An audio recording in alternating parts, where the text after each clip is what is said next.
Hello everyone, welcome back to my YouTube channel. I hope you are all really well.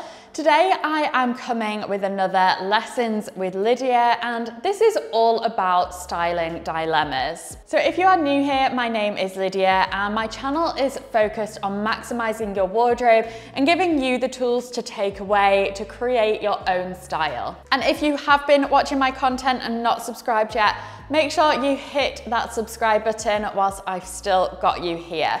So let's talk about style dilemmas. We all have them. There's lots of conundrums we face when it comes to getting dressed. And so what I've done today is pick a few of the ones that pop up most frequently on my Instagram, on my YouTube channels, in the comments box, and try and answer them for you here.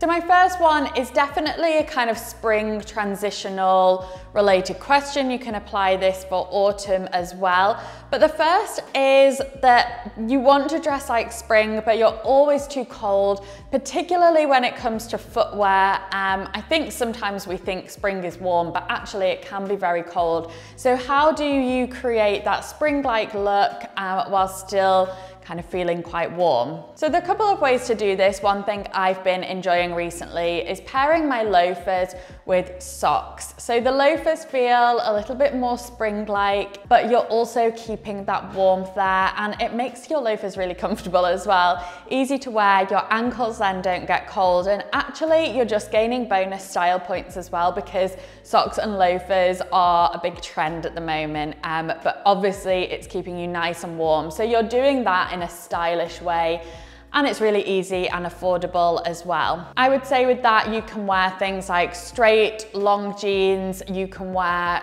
something slightly cropped, like a slightly cropped trouser. I don't think you want to go too cropped where the whole sock is on show, but just something a little bit cropped where you've got the sock and the loafer showing, I think looks really good. Another way to do this is combining slightly lighter pieces like a silk skirt, for example, with a pair of boots. You can definitely mix those lighter pieces in with some boots. I do it all the time.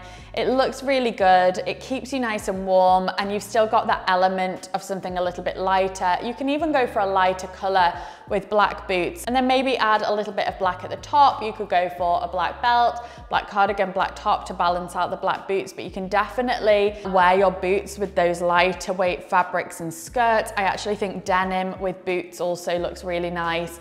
And again, for that transitional weather, it keeps you warm, but also with those lighter fabrics and those lighter colors, it looks spring-like as well. And then finally, I find that wide leg jeans and trousers are definitely my go-to at this time of year when it comes to feeling stylish, but also keeping out the cold, because then you can wear them with trainers. Again, you can put socks under that. You can then wear them with loafers. You don't have to have your foot exposed. And I think the wide legs complement a lot of different footwear really nicely, especially things like trainers and wide legs work really well. I find that at this time of year, a trainer definitely is my go-to with the smarter wide leg trouser, and that's a way to elevate your trainers because they feel less wintry than a boot, but also you've got your whole foot covered, so you're nice and warm as well. Something else that people say to me a lot is that they've probably invested a lot of money in evening pieces or kind of more special pieces, and then you just kind of have those lingering in your wardrobe. It's kind of that concept of saving it for best or saving it for an occasion, and maybe you've got lots of dressier pieces and less casual pieces, and how do you kind of go about fixing that problem so you've got actual pieces for day to day?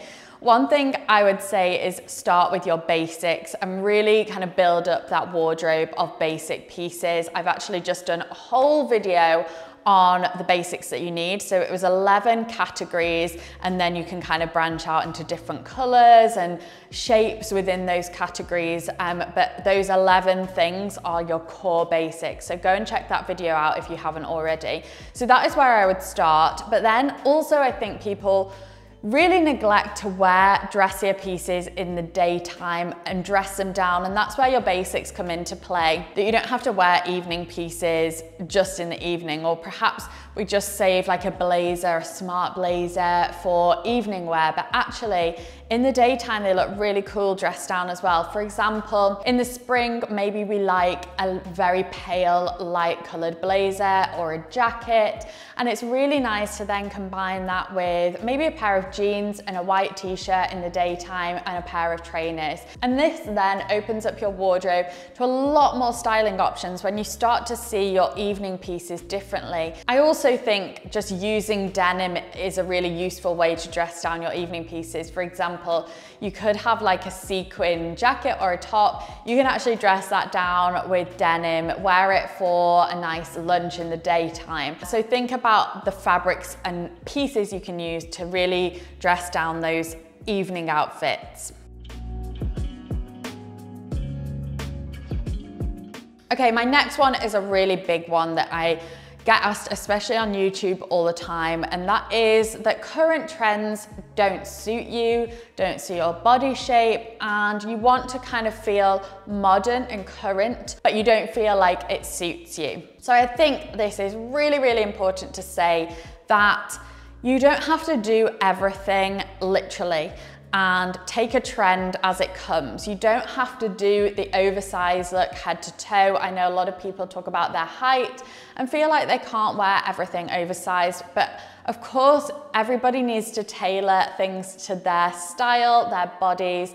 And so that is when we kind of take trends or the current way of dressing with a pinch of salt. So a couple of things you can do is, if you really like a trend, let's take oversized for example, you can find a less exaggerated version of that trend, or actually even, I don't know, say let's think about what's on trend at the moment, like stud details, lots of ballet flats with kind of studs on, things like that, oversized trend.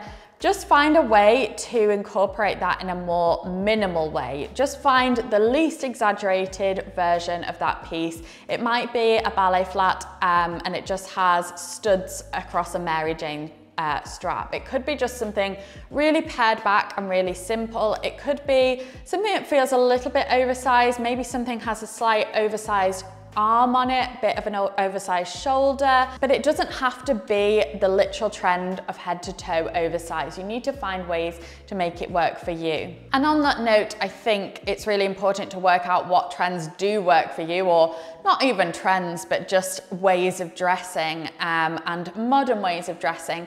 And don't feel like you always have to adapt to every single one. There might be one that really stands out for you, and then like I said, maybe do that in a slightly less exaggerated way. And finally, I would really use accessories. If you feel like shapes and styles don't necessarily suit you, then go for a slightly more trend-led accessory, be that a belt, a pair of shoes, some earrings. Accessories are the easiest way to incorporate trends. They're also the most affordable way to incorporate trends. There's lots of amazing high street pieces that you can find for affordable prices that will do the job of updating all your other wardrobe pieces. If you're very classic in your style, then you can use trends to make your outfit feel more contemporary, and that's a way to do it to suit you. So something else a lot of people say is that basics are boring, or your outfits feel a little bit boring with classic pieces. And I totally get that. I think if you're doing like a head to toe basic look, you might feel a little bit simple or underdressed. It might not feel kind of that elevated. So one, like I was just saying then, accessories are your go-to for this, and you don't need to invest in lots of things. One or two pieces can really help to update your wardrobe. I actually think belts at the moment are huge, and adding a really cool belt to your outfit makes such a difference to the overall look. And then you can do things like pops of color. So I love, obviously you know I love my classic pieces, but I've recently invested in a burgundy bag. It doesn't have to be a bright color if that's not your style. I'm not saying go out and buy a bright pink or bright blue bag. I'm saying just a bit of color can really mix up your outfits, and sometimes a more subtle color, for example, the burgundy that I was talking about, actually works with a lot more pieces, and just adding that in creates a different dimension to the look and prevents those classic basic pieces from looking boring. So number 5, I wanted to focus on a specific trend, but I think this applies to a lot of things. So obviously Mary Janes are huge at the moment, but it can be difficult to style certain trend pieces because I think sometimes they can feel very extreme in one way, and I think Mary Janes are very feminine. Those are the shoes that you dress little girls in, the Mary Janes with the strap across. I had some when I was little.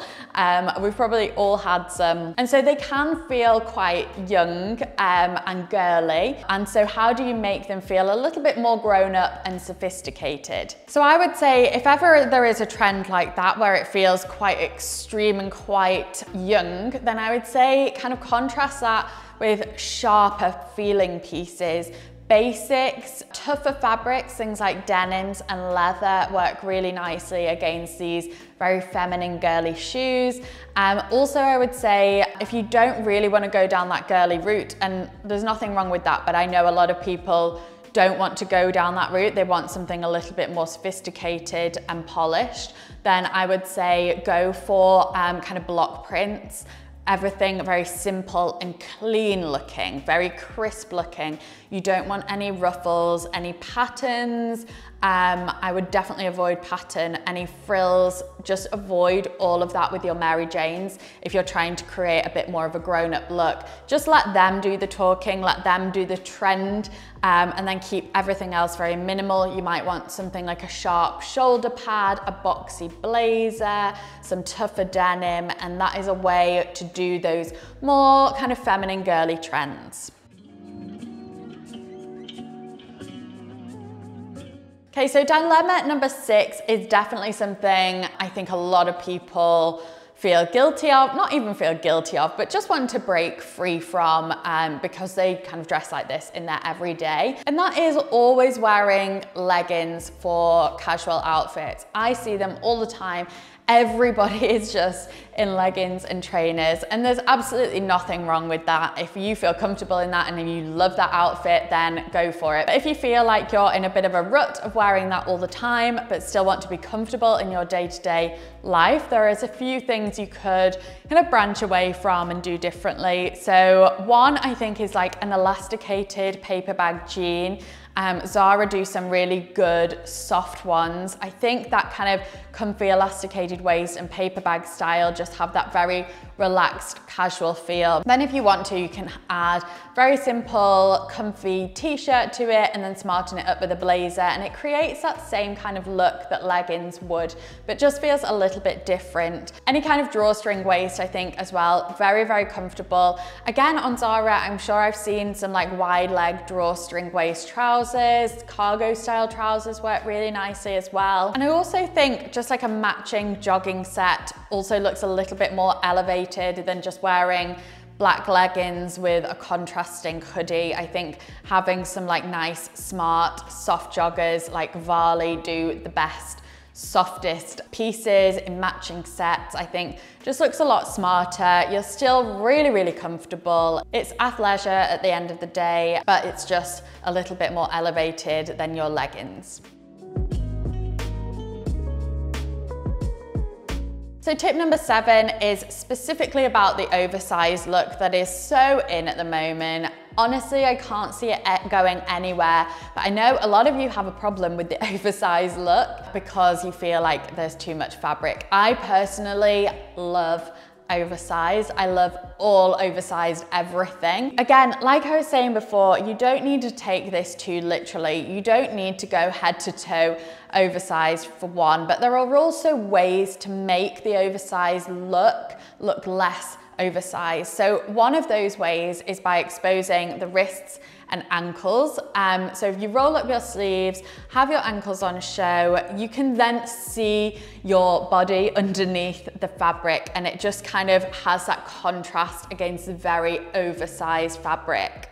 A second way to do it is by wearing a belt. Now you could do this under an oversized blazer, for example, but I actually love to use my belt over the top of blazers to create that cinched in effect. If you've got an oversized blazer, it still has that look to it. You've still got the oversized shoulders, you've still got the oversized arms, you've still got the oversized material and fabric, but you've just cinched it in at the waist a little bit to create some definition and some shape. And you could still go for wide leg oversized trousers with this if you wanted to, but the belt just helps to cinch you in. And then finally, I would probably, if you're unsure of this trend but want to do it, I would just stick to one piece. So I think like a really oversized pair of trousers looks really cool, but then you could contrast that with like a tank top, something very fitted. Again, you could add a belt to that if you wanted to, or you could just go for a big oversized shirt with a slimmer fitting skirt or slimmer fitting trousers, or you could go for your oversized jacket, trench coat, and wear something slimmer fitting underneath. So I think the key takeaway is to not take everything literally. Everybody needs to adapt it to them, what suits them, their style, their body shape as well. And I think that's really important to note that you can do it, but just do it in a way that works for you. So I hope that has solved some spring style dilemmas for 2024. I feel like this was quite specific to what's going on in fashion at the moment. So hopefully that has got you out of a bit of a rut and solved some problems for you. If it has, let me know and I will do some more of these. And actually, on that note, if you have any other dilemmas that you are wanting to know an answer to, leave it in the comments below and then I can create another video where I address those. So thank you so much for watching. Don't forget to hit that subscribe button and I'll see you in my next video. Bye.